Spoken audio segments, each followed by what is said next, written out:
Russia has said that it has destroyed a HIMARS ammo depot in western Ukraine. Russian Defense Ministry has said that it was successful in destroying the ammunition depot which had US-made HIMARS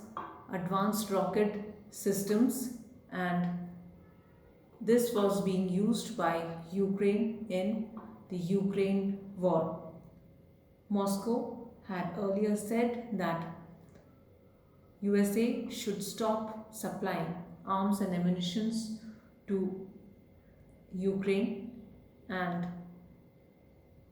many of the Western countries have supplied arms and ammunitions to Ukraine, and the HIMARS rocket system is one of the most advanced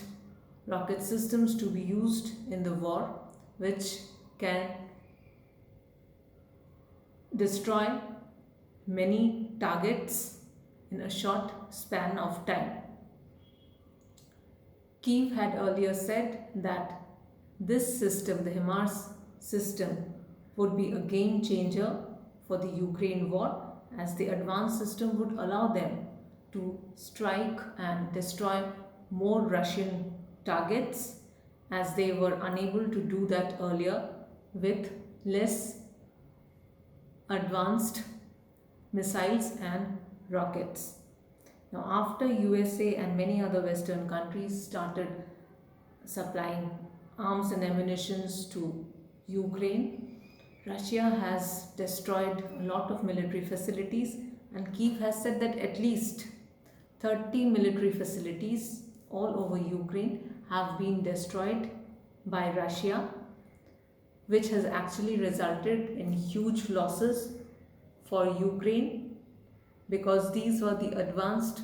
rocket systems, missiles, artilleries which would have been used by the Ukrainian forces but were destroyed.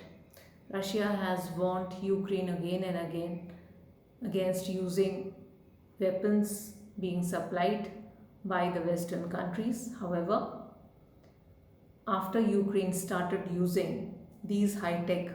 weapons supplied by the Western countries,